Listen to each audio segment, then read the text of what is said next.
the No Limit Selling Podcast, where mindset meets sales and leadership. Hey everyone, I'm super excited today to have Rod Khalif here today on the podcast. Not only is he someone who's made $50 million, he lost it and recovered, and that's amazing. And along his journey, he was with Tony Robbins, so this is going to be a fabulous conversation. Rod, welcome to the program. Oh, it's great to see you, buddy. I'm looking forward to this. Thanks for having me. So just before we started, you've got this beautiful studio, and there was a technical issue, and you kind of had to do a 5-minute walk to go somewhere else to do this. And one of the things I loved about it is that way too often people think everything needs to be perfect.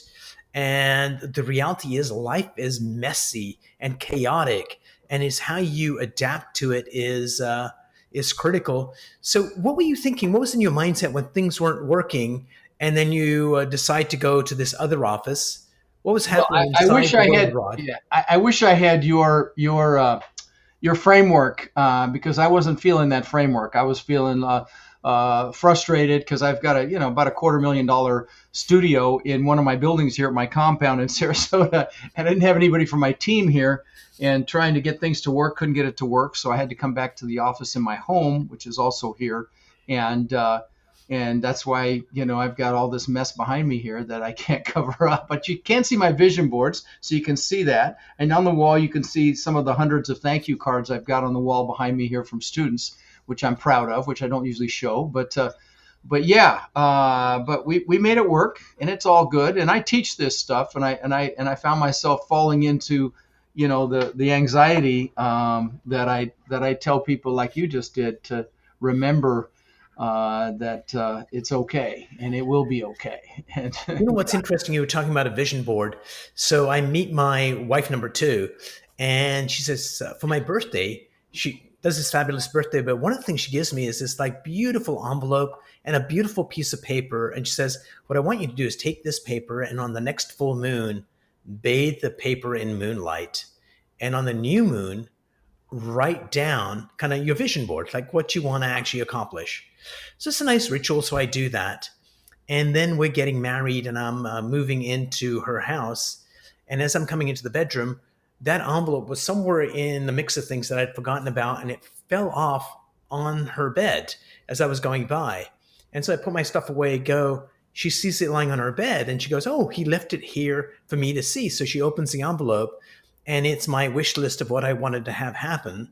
And 85% of the things that were written in that envelope that I had tucked away, she says, hey, 85% of these things have happened. And so it's like... it's kind of cool when that happens, isn't it? I look back on my goals, and it just blows me away, some of the things that I've accomplished. I've actually got my planner here. I'm a dinosaur, and I use a paper planner. And in the back of this thing, I've got things that I've literally put in 20 years ago. The first pictures are my gratitude pictures. They're pictures of my children when they were very young. And then, because everything starts from a place of gratitude. And then I've got, mostly materialistic things that I wanted. I built a house on the beach. It was about a $20 million house now. And it looked just like this picture before I built it. I live in a compound now, and it looks more like this bottom picture. And then stupid stuff that I thought was important. Watches. I've got probably about $1.5 million watch collection. Lamborghini before I ever got it, which I wrecked. Rolls Royce, Bentley. Again, material things that I thought were important at one time, but I got them all. And you're talking about your wife. Before I met my second wife, I wrote down in great detail exactly what I was looking for. I mean, it was like a 5-6 page document of exactly what I was looking for. And the minute I met her, I knew it was her. And I want to share one other quick thing about wives.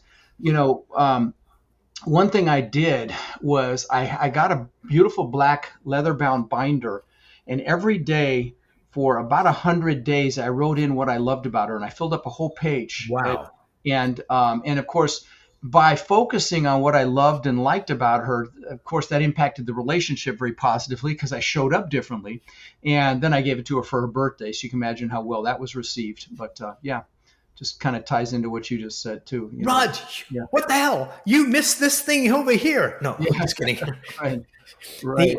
Isn't that amazing? It's what you focus on is so You get. important. That's what you get. So, wife number two, I'm going to her house for Thanksgiving. Canadian Thanksgiving's earlier than American Thanksgiving. Mm. And I call up a friend in Baltimore and we're chatting. Where are you going? I'm going to see Sheena. She's an amazing woman. She's an artist, a past life therapist. She's a businesswoman. She's just amazing. But I'm not sure this is going to work out. And my friend says, what are you, an idiot? She sounds perfect. And I went, she is perfect. Because there was a couple of things that weren't exactly perfect for me that didn't make a difference in the entire world, but my focus was on those. Mm. And as soon as she gave me this verbal slap on the head, it was like, oh my God, all these amazing things that are so perfect, minimizing, and this one or two small little things that I'm magnifying. And so even though I teach this stuff, you still have to learn it. And it took a slap on the side of the head to kind of go. So anyway, I asked her to move in that weekend. And then we have spent every single day together for 3 years, except for probably maybe 20 days over the 3 years where we've not been together, without one argument, with laughter and joy. And I could have lost all of that by focusing on inconsequential stupidity. We have a human tendency to focus on what we don't want. And people don't realize focus is power, and what you focus on is what you get. They asked Mother Teresa if she was anti-war, and she said, "No, I'm pro-peace." Mm. I get people to call me and say, "How do I get out of student loan debt?" I say, "Wrong question. How do you make so much money the debt's irrelevant?" That's the right question. Yeah. What you, Going 'cause back to Mother Teresa for a second, larger. Yeah, what you focus on gets larger, positive or negative. we'll get into your story really soon, but we'll do one more Mother Teresa thing because I thought it was like so illustrative. A lot of times, gangsters would give her money for her work, and people were like, "Oh my God, how can you accept money from gangsters?" And it's like it I did doesn't not matter know where that. the money came from; it's how we're going to use the money that's most important. Because we spent so much time thinking about.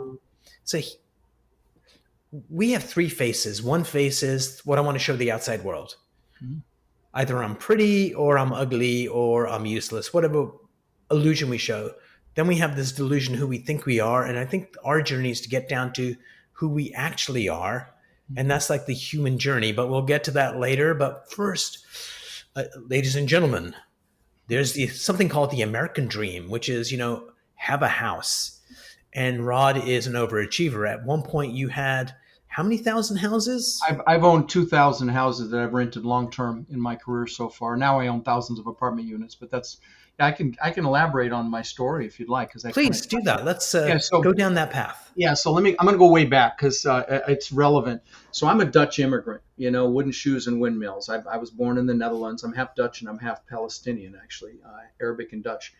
Immigrated to this country when I was 6 years old with my brother Albert and my mother's Vansha. We ended up in Denver, Colorado, and we didn't have much growing up. In fact, I remember we shopped at an expired food store, true story, and which was they had back then. They don't have it anymore. But then we drank powdered milk with our cereal in the morning because it was cheaper than real milk, which, trust me, sounds better than it is. And I wore clothes in the Goodwill and the Salvation Army all the way through junior high school till when I was 14. I was big for my age, and I lied about my age and got a job at Burger King so I could buy my own clothes finally get a car, which I wanted. And, and I'm sure you've got listeners who had it harder than I did, but I knew I wanted more. And luckily, my mom had an incredible work ethic. So she babysat a bunch of kids so we'd have enough money to eat. And she was actually an entrepreneur with her babysitting money. She invested in the stock market successfully in IPOs, and she also invested in real estate. Well, her first real estate acquisition was a house right across the street from us. She bought when I was about 14 for 30 grand, I think it was. And then when I was 17, she told me she'd made $20,000 in her sleep. And I'm like, what? This was when 20,000 was a lot of money. Okay. Like, what? You made 20 grand? You didn't do anything? Screw college. I'm getting into real estate. So I went out and got into real estate. My first year in real estate, I made about 8 grand. My second year, I made about 10 grand. But my third year, I made over $100,000, which back in 1980 was some pretty decent change. And so what happened between year 2 and year 3? Go ahead. Pause right there for a second, Okay. because two things come up. Number one, lying to get a job at Burger King. Mm. I'm sure with Dutch parents, and it was like lying's not good, but that's a useful lie. So was that like a not a big deal, or was that a big deal when you actually had to do that? Oh, I'm pretty vulnerable and authentic, and I tell the truth, and I'm known for that. I'm not going to say I'm proud about lying, but I did what I had to do, and I was probably the best employee there at 14. So you know what? It certainly didn't negatively impact Well, anybody. absolutely, because I think they are useful lies. Like a lot of times, theories about the universe, the finances, whatever, they turn out not to be true, but they were useful for 2 decades for the economy. So, a that. The second one was after the first and second year. After the first year, 8,000. That was still decent money back then. No, Second not year, really. But second okay. year, you did 10, Yeah. where a lot of people would have given up at that point. Hmm. So, talk to me about uh, moments that you may have had where you were like, I should do something else. Maybe not all the time, like, or was it like, no, no, I got to keep on going till I make it? Like, what was that mindset No, like at I that could point? see the light at the end of the tunnel. And again, what happened between year two and year three is I met somebody that told me about mindset and psychology. It was the father of the girl I was dating. He was actually the broker of the real estate company I was working for, and he taught me about mindset. He was the first one that taught me, and so I got excited, I got juiced, and that's when things magnified. I 10x'd my income, and then fast forward in 2006, my net worth went up $17 million while I slept. Okay. Wow. Yeah. And that's what I said. Wow. And I got a head so big I could barely fit it through a door. And I thought I was a real estate god. And when that happens, God of the universe will give you a nice little smack.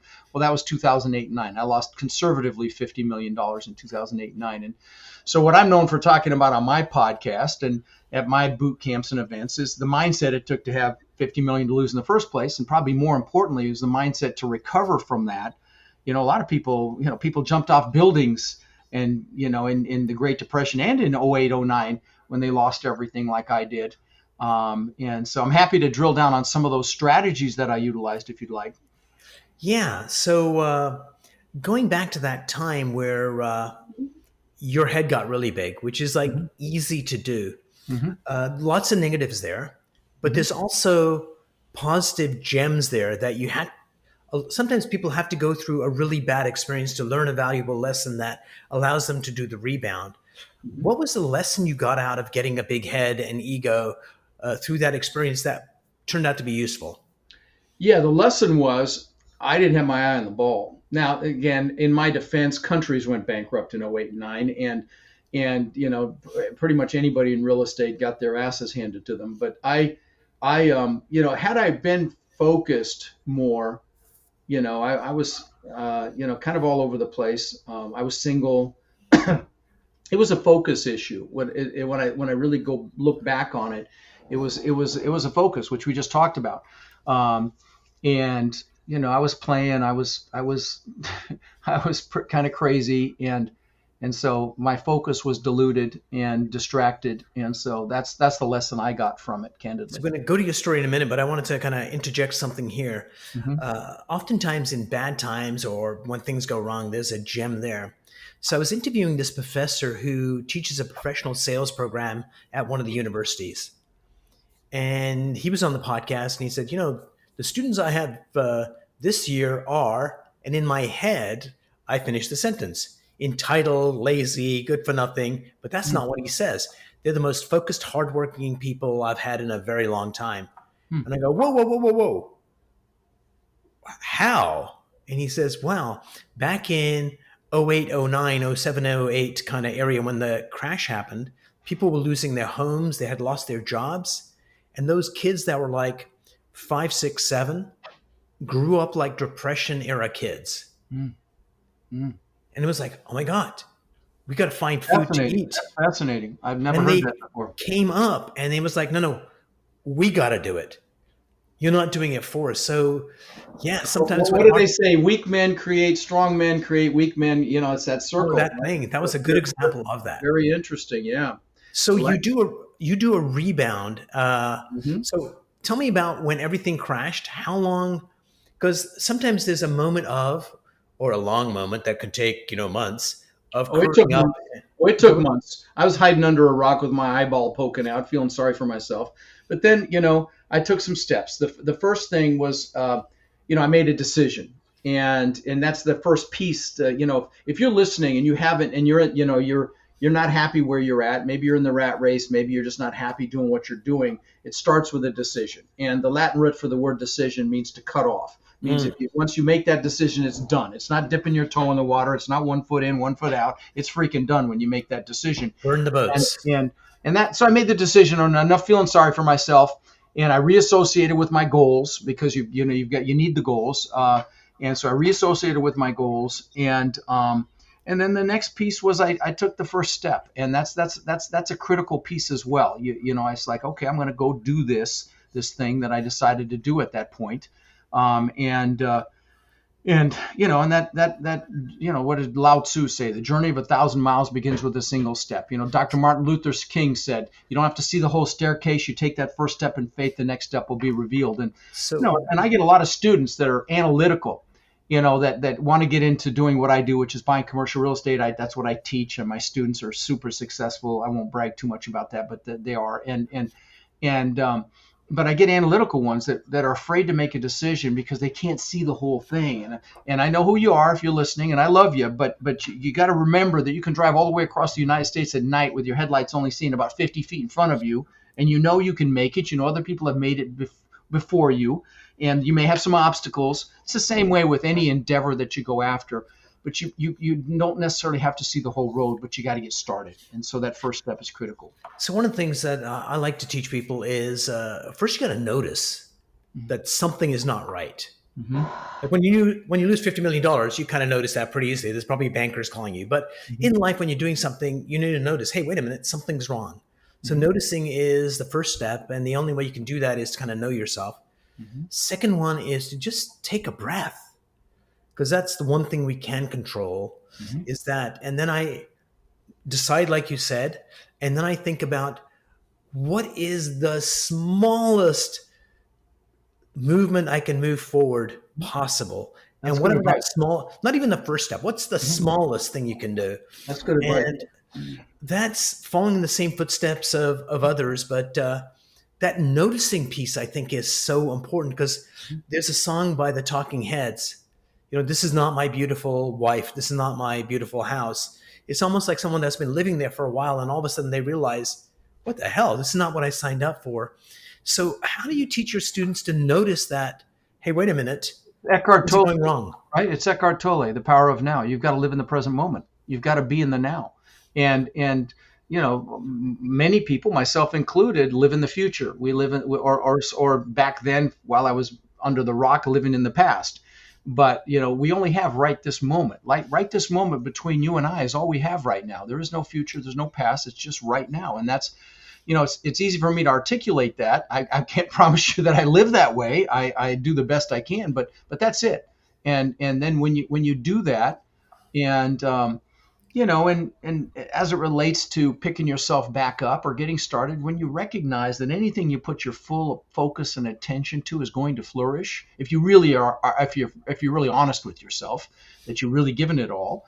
And I knew that. I spent 20 years with Tony, and he's the best in the world at this stuff. And so luckily I had him talking in my ear. I was on his team for 8 years. I had him talking in my ear and pushing me, and I was and by the way, that's another thing, getting around the right people. I was in his mastermind. It's called the Platinum Partnership. And I was around people that were thriving in that crash. Okay. They had prepared for it.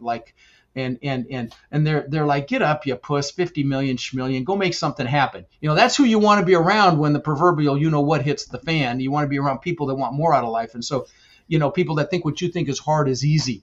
And so a lot of people that will default to people they went to school with or work with. And, I'm going to tell you, be very proactive who you allow to influence you. Get around people that want more.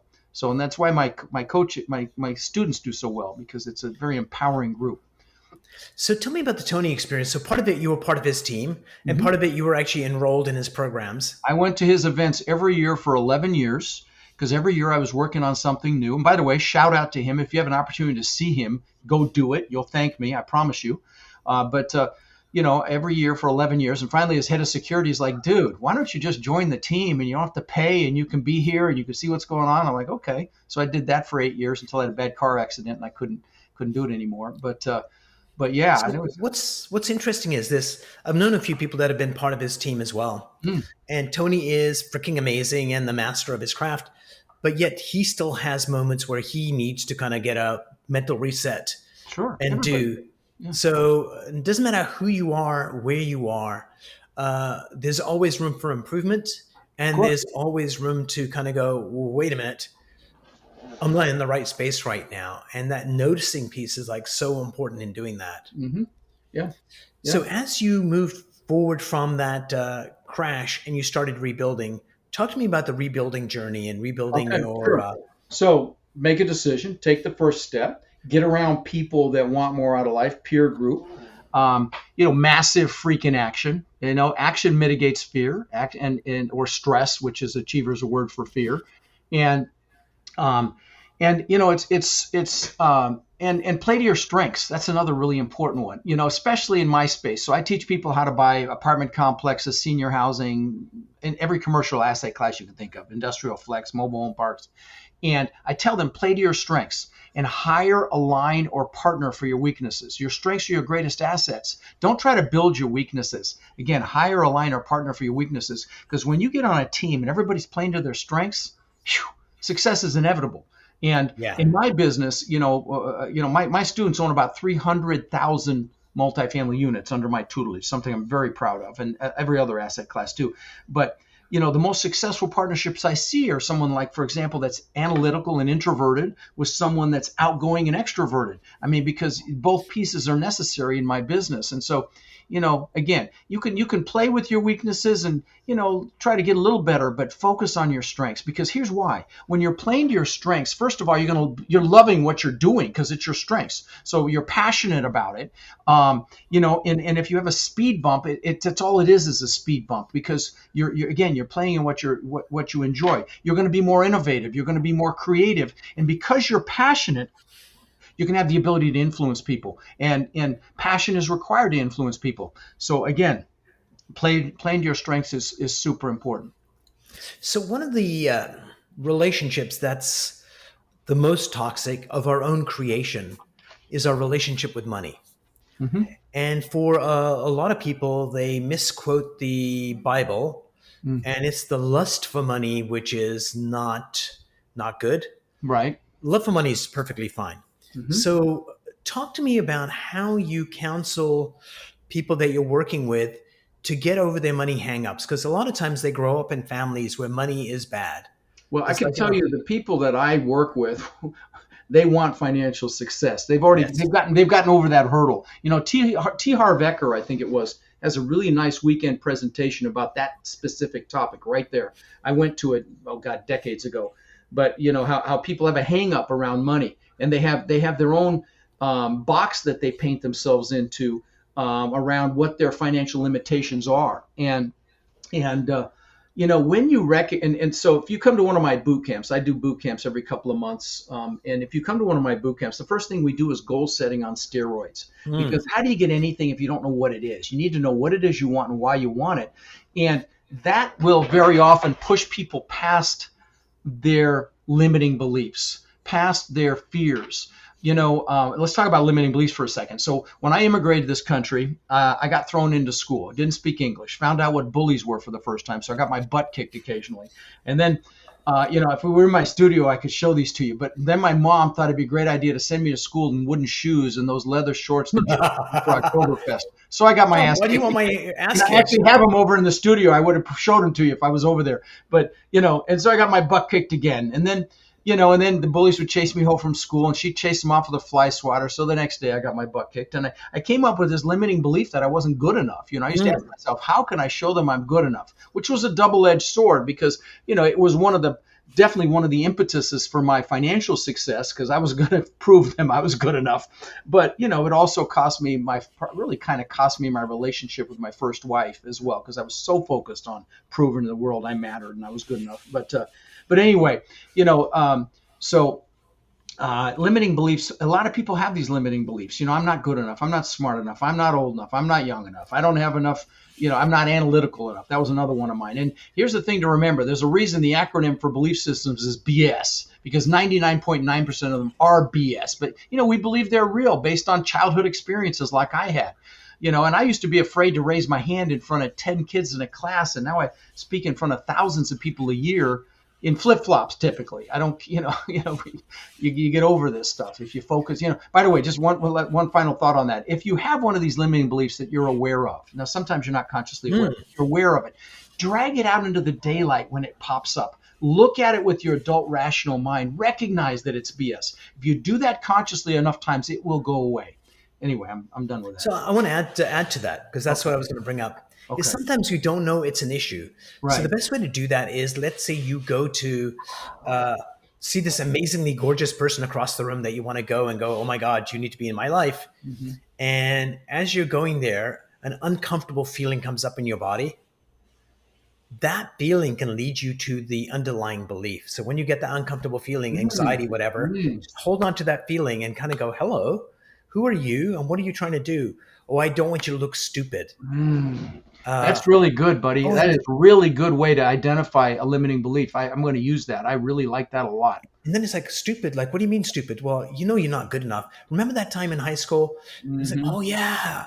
And that's when you get that, oh, I'm not good enough came from there. And then see that. And when you look as an adult to that childhood event, it's like, that's stupid.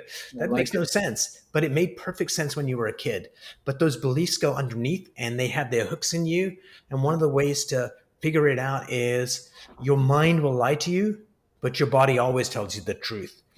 And use your body like litmus paper to uncover those places you're stuck. And that's what it is. I think our journey in life is really, really simple. The fundamental human rights that you need to know is, what's my purpose? Why am I here? Pick a kick-ass, amazing goal along that journey, that because it's your purpose, it'll give you the added strength to go get it. Know who you are, and just execute without being a dick. Yeah. Hallelujah. Praise the Lord. Yeah, no. Step down from your pulpit for a moment. Yeah, no, I love it. No, it's good. That's good. I really like identifying that limiting belief, utilizing that strategy around your fear of rejection, or fear of rejection whenever you're approaching someone you're not familiar with in any setting, be it romantic or business. So Rod, tell me about your boot camps and how people can figure out where they are and how they can attend. Sure. So I host the largest real estate podcast in the world. That's Reality for commercial real estate. I'm blessed to say that. I do virtual boot camps, and I do one live event every year. This next one will be in January in LA. It's 3 days. That's the live one. Now, my virtual ones are 2 days. I don't sell anything there. I just teach. Nice. And you can come for $47 for 2 days of training on how to buy apartment complexes. So, tell me your excuse, okay? And it comes with, bonuses that are worth about $3,000. My deal evaluator software, my document library, my finding deals course, all that comes with it for $47. So you go to rodslinks.com, rods plural, links plural.com. And that's my link tree. My bootcamp site is there. Now, if the price is more than $47, just DM me on my social is there too. DM me on social and I'll get you a link to come for $47. And by the way, at the bottom of that, even if you're not interested in real estate, is my goal setting workshop. Okay. It's about an hour and 15 minutes. There's a guide you can download. I'm not going to try to sell you anything. See, here's the sad reality, Umar, is people spend more time planning a freaking Christmas party than they do designing their lives. That's designing your life. So if you've got your spouse, have your spouse do the goal setting. Do it together. Let me guide you through it. It's very empowering. You'll be juiced out of your mind when you're done. If you've got a child that's over 10 years old, have them do it. So, but anyway, at Rod's Links is the bootcamp site, plus a ton of free books, really good free books, not crap. They're really good free books about the multifamily investing business. My goal setting workshops there, all my social is there. So that's the best spot to kind of see what I'm about. My namesake website is there as well. You can really learn a lot about me if you have any interest at all.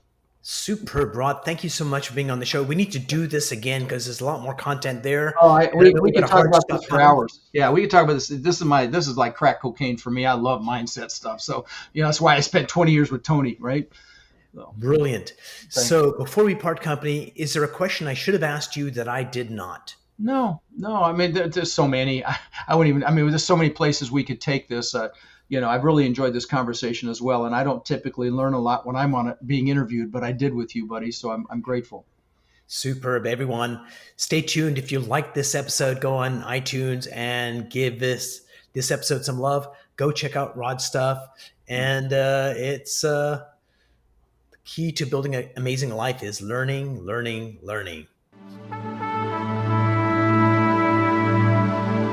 If you enjoyed this episode, please go to iTunes and leave a 5-star rating. And if you're looking for more tools, go to my website at nolimitselling.com. I've got a free mind training course there that's going to teach you some insights from the world of neuro-linguistic programming, and that is the fastest way to get better results.